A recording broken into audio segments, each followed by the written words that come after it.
पूनिया साहब। थोड़ा ओला सोला हो जाने दो, कहीं खड़ा हो गया और कहीं बैठ गया। वैसे तो हरियाणा का आदमी रोड़ा करने में पूरी दुनिया में माहिर है। मैं भी ज्यादा दूर का नहीं हूं, मेरा जन्म भी बेवड़ में हुआ है और नजदीक का जिला भिवानी हिसार। मैं बता रहा था सबको कि थोड़ी बहुत तो मदद रिश्तेदारों के हाथ पैर जोड़ के करवा दूंगा। धर्मवीर जी को कह रहा था मेरा हरियाणा से है, क्योंकि हरियाणा की जिंदादिली, हरियाणा का आदमी, हरियाणा का जोर, हरियाणा का मेहनत, हरियाणा की ईमानदारी, हरियाणा की देशभक्ति वो पूरी दुनिया में मशहूर है। ताली बजाने लग गया। पहले मेरी अगली बात तो सुन लो। मैं जब समझदार हो तो रोडवेज तो राजस्थान में भी चलती, पर हरियाणा रोडवेज के बारे में मशहूर हो गया, तेज चले, ड्राइवर जल्दी ले जाए। मैंने दिल्ली हूं राजगढ़ जानो तो रोहतक हिसार होके राजगढ़ बस चाले। मैं सुबह सुबह बस अड्डे पर गयो, कंडक्टर ने पूछो कि आ बस हिसार जागी के? बोले हाँ जागी, बैठ ले। तो मैं मुझको पत्रा पर तो हनुमानगढ़ लिखेड़ो है। बोले पत्रा थोड़ी जागा, बस जागी बैठ ले। अब मैंने भी जक्कोन पड़ी, मैं पूछो जी कितनी देर में पहुंचा दोगा? बोले बैठ। बहादुरगढ़ निकलता ही नफे सिंह ड्राइवर और एक्सीलेटर पे ईंट धर दी।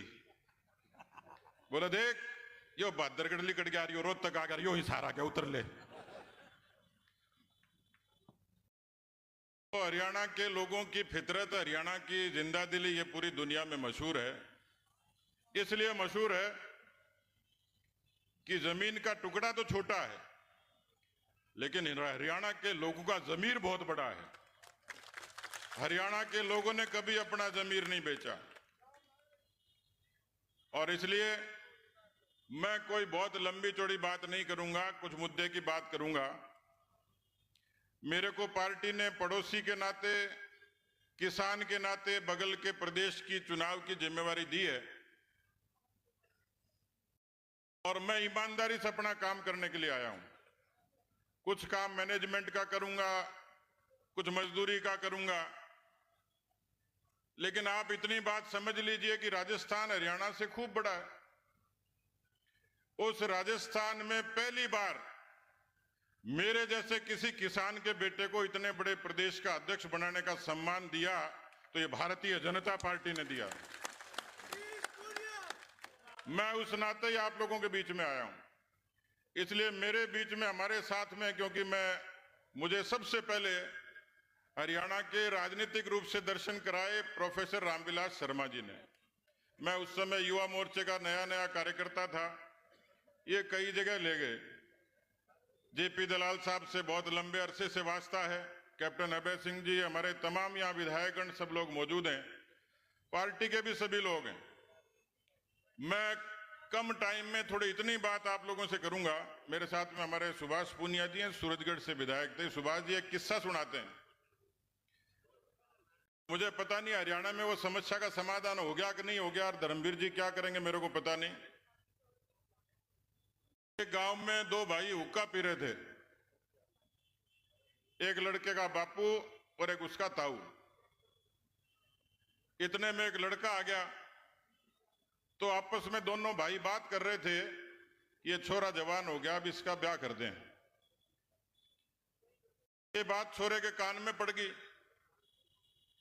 और इतने में ताऊ ने आवाज लगाई, बोला छोरा चिलम भर जा, ठंडी होगी।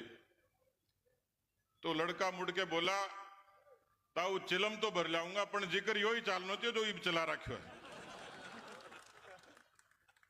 तो देखो चुनाव को टाइम है और मोदी जी को गुणगान सगड़ा ही करे, लेकिन मैं उरा आयो जो मैंने सगड़ा राम राम करी। राम ने मानो, आप सब लोग मानो, सबने। अब बताओ, देश में दो ही विचारधारा हैं, एक तो वह है जो राम ने माने, और एक वह है जंगो राम लिकड़ गयो। यदि कोई कई बोलिया जी का राम को रोटी चाहिए, लेकिन मोदी के राज में रोटी भी मिली और राम को गुणगान भी हो, राम को महिमा मंडन भी हो। नहीं तो हरियाणा की चौपाल पर ही चर्चा होती कि ये बीजेपी वाला पागल बनावे, धर्म के नाम पर वोट मांगे, पण मंदिर मंदिर बनावे नहीं गाए। कांग्रेस ही मजाक करता, रामलला हम आएंगे मंदिर वहीं बनाएंगे, पर बोले बीजेपी वाले तारीख नहीं बताएंगे।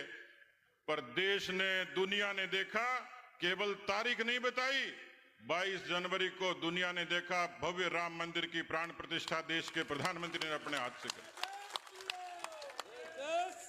मेरे को आप ये बताओ, क्या नारनौल से लेकर पूरे हरियाणा के लोगों को हिंदुस्तान से वास्ता नहीं है क्या? हिंदुस्तान से कोई ताल्लुक नहीं है क्या? हिंदुस्तान के तिरंगे से ताल्लुक नहीं है क्या? हिंदुस्तान की फौज से ताल्लुक नहीं है क्या? हरियाणा की चौपाल पर चर्चा होती थी, शर्त लगाते थे लोग कि कोई माई का लाल पैदा होएगा क्या जो कश्मीर में अपने देश की धरती पर तिरंगे को जलने से बचाए। जो बीमारी आतंकवाद की 370 जिससे जुड़ी हुई है वो कोई खत्म करेगा क्या? क्या हरियाणा के लोगों को 370 से कोई वास्ता नहीं था? क्या हरियाणा का आदमी तिरंगे का मान नहीं करता? क्या हरियाणा का आदमी संविधान को नहीं मानता? क्या हरियाणा के आदमी को कश्मीर से कन्याकुमारी तक देश की एकता से कोई मतलब नहीं? मतलब है, हरियाणा का आदमी इस बात की जिक्र करता था कोई माई का लाल पैदा हो जाए जो 370 खत्म कर दे, आतंकवादियों पर नकेल डाल दे।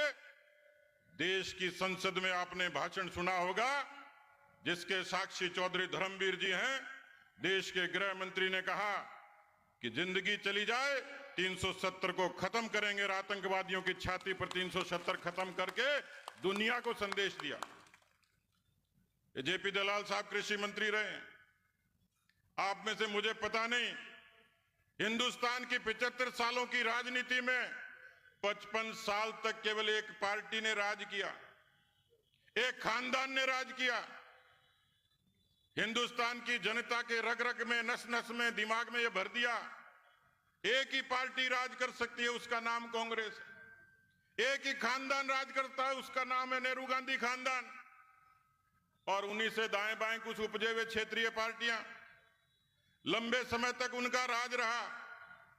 लेकिन 55 वर्षों तक की राजनीति और उसमें आप जोड़ लो वाजपेयी जी का राज, 10 साल का मोदी जी का राज, लगभग 15-16 साल तक भारतीय जनता पार्टी के राज में चौपाल पर कोई पूछे कि कांग्रेस ने क्या किया और बीजेपी ने क्या किया, मैं चुनौती देता उन सब लोगों को। दलाल साहब बैठे, इनका मंत्रालय था, खेती और किसानी की बात करने वाले, उन लोगों को ये सीधी सीधी मैं बात कहना चाहता हूं कि उस समय खेती का बजट था 25,000 करोड़ और मोदी के आने के बाद देश के किसानों का खेती का बजट हुआ है 1,25,000 करोड़ रुपया, पहली बार हिंदुस्तान की धरती पर। अभी जिक्र कर रहे थे प्रधानमंत्री किसान सम्मान निधि का, 6,000 रुपए बैंक के जरिए किसान के, छोटे किसान के खाते में जमा होते हैं। किसी ने कहा जी 6,000 में क्या होता है, लेकिन आपको ताजुब होगा ये दुनिया की सबसे बड़ी डायरेक्ट बेनिफिट ट्रांसफर स्कीम है, सीधे खाते में जमा होने वाली हिंदुस्तान की किसानों के लिए सबसे बड़ी योजना है। और किस लिए फायदा है? देश के प्रधानमंत्री होते थे राजीव गांधी, उनका भाषण सुनना, उन्होंने कहा कि मैं 1 रुपया भेजता हूं, 15 पैसे जमा होते हैं, 85 पैसे कहां जाते हैं उसका कोई हिसाब किताबें नहीं था। आज मोदी 1 रुपया भेजता है तो 1 का 1 रुपया किसान के, मजदूर के, दिव्यांग के, विधवा के, छात्र के खाते में सीधे सीधे जमा होते हैं और उसको आर्थिक ताकत मिलती है।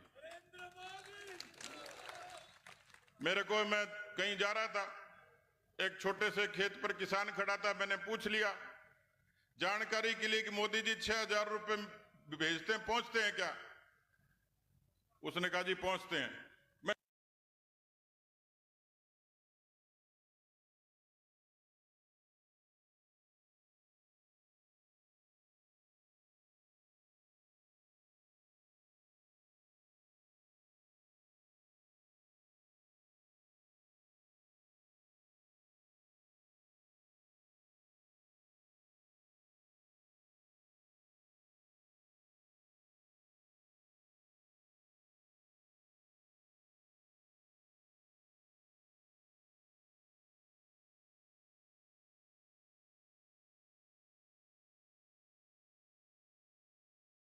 बीमा, बकरी का बीमा, किसान की जीती जागती फसल का कोई धनी दौरी नहीं था, कोई बीमा नहीं था।